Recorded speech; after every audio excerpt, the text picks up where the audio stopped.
In the year 2007, Julius Wambua went separate ways with his first wife, Jacqueline Injilani. The reason for their broken relationship was because the wife wanted him to sell a piece of land he owned and share a portion of the money with her.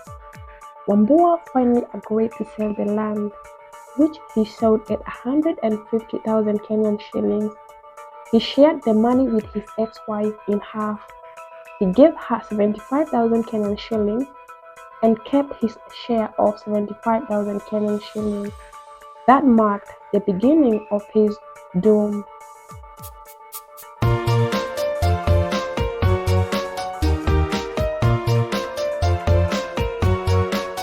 After they divorced, Julius had decided to live all by himself, but later, single life became too hard for him and challenging. He went ahead, added some money to the 75,000 Kenyan shillings, which helped him manage to buy a piece of land elsewhere. Julius started building a home.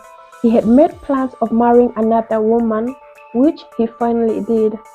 After settling down with a new wife, Jacqueline became infuriated by his step. She sent their two children, which she sired with him, to go and live with Julius.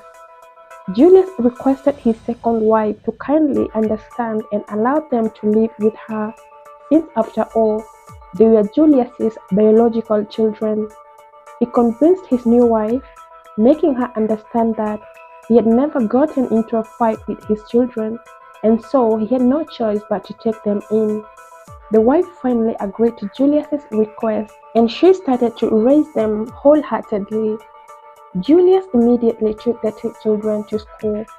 After 1 year, he purchased another piece of land, which he wanted to be owned by the two daughters.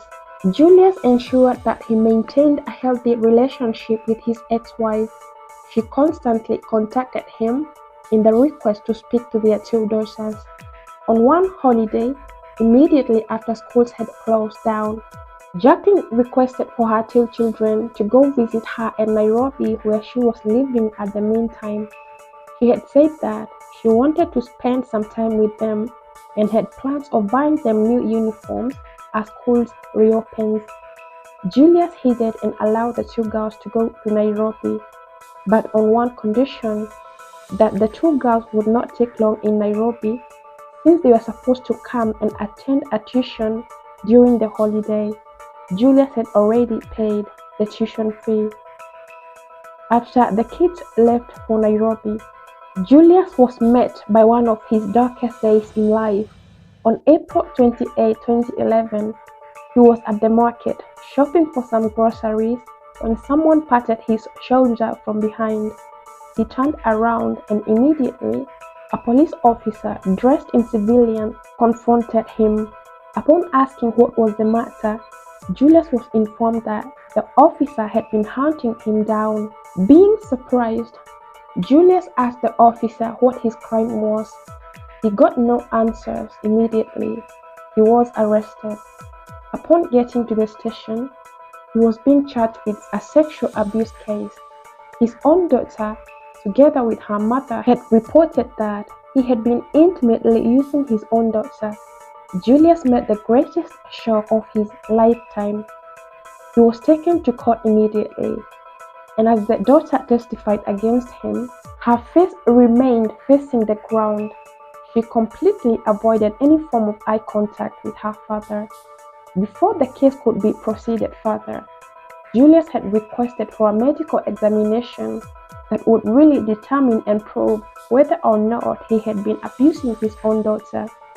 The presiding judge, together with the prosecution team, told him that it was too late for them to rely on such findings since time had really passed by and most likely such reports would be unreliable. He only wanted the truth to come to light.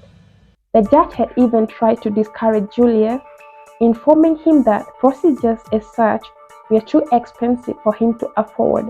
Upon asking how much it would cost, Julius was told that he would pay $2,500.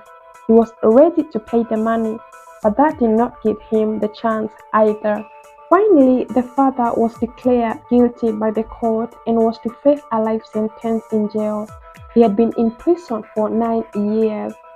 But in the year 2014, Dorcas Wambua, her daughter, the daughter who had claimed to have been abused by her father, shocked the world.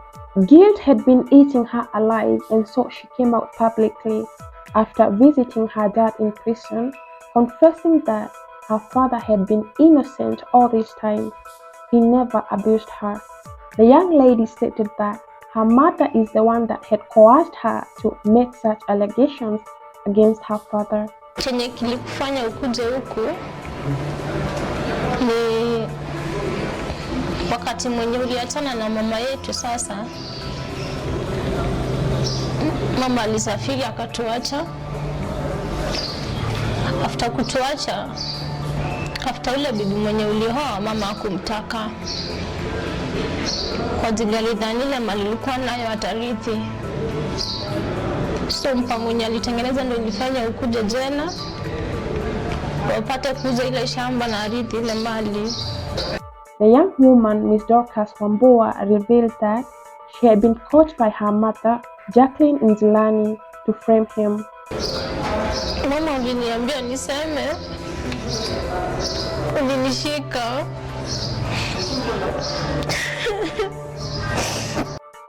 The revelation set off an appeal that took years to finalize, but at the same time, it was a clear indication that those close to you can turn out to become extremely heinous towards you.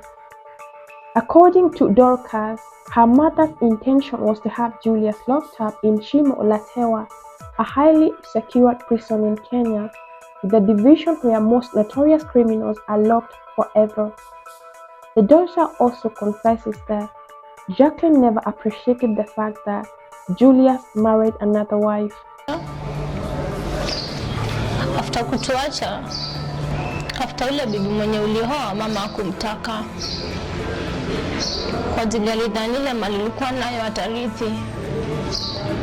So mpa mwenye alitengeneza ndio ilifanya ukuje jela wapate kuuza ile shamba na arithi ile mali. What she orchestrated was to have Julius arrested and locked up for life. Jacqueline wanted to sell Julius's newly acquired land. She could not let the new wife have a dime. That day after Julius had escorted her two daughters to the bus station, he made sure that the two girls got to Nairobi safely. They found their mom, who was then working as a bartender. After staying with their mom for a week, on one evening, the mother approached Dorcas and coached her on how she could use Dorcas to have Julius locked up for good. Alikuwa anafanya kazi kwa club. Kukuja hiyo siku after 1 week, ndio mama aliniita akaniambia nasikia dada ameoa bibi mwingine, wacha anitumie mimi apeleke dad jela. Hata ni yake ikuwa akuje jela survive. Alikuwa anataka atumwe Shimlatewa. Dorcas was taken to a police station where her mother and another friend recorded a statement. Being too young, she did not quite understand what exactly was happening at the time. She only sat back and watched her mom and the friend and a few cops do some paperwork. Just alifanya, aliandika ni makaratasi kwa nachukuliwa tu inaandikwa, anapewa, tukarudi kwa nyumba. Mimi sikuwa najua chenye kinaendelea. So yeye yake alikuwa anataka ufungwe auze ile shamba na pia mwanamke aende.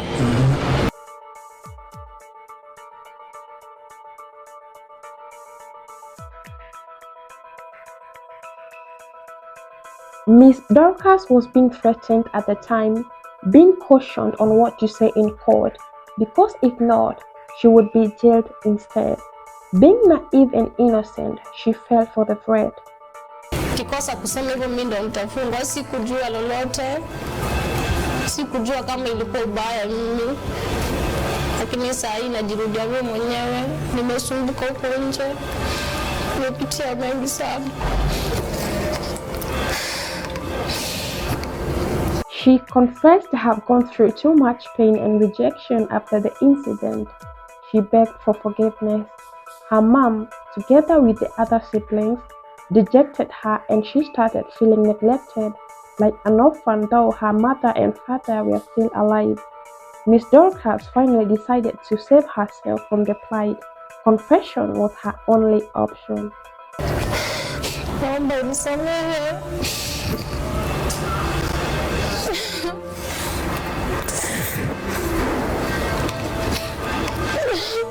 Mama alienda akaolewa, nimeachwa peke yangu, wengine walienda. Nakanga maisha kivyangu na niko na sisters na brother, niko na mama, lakini nakanga kama mtoto yatima.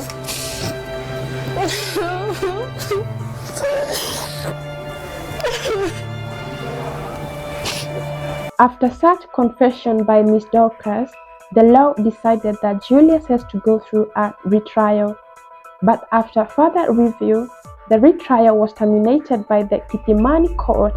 This was after the Director of Public Prosecution terminated the criminal proceedings, effectively bringing the intended retrial to a close.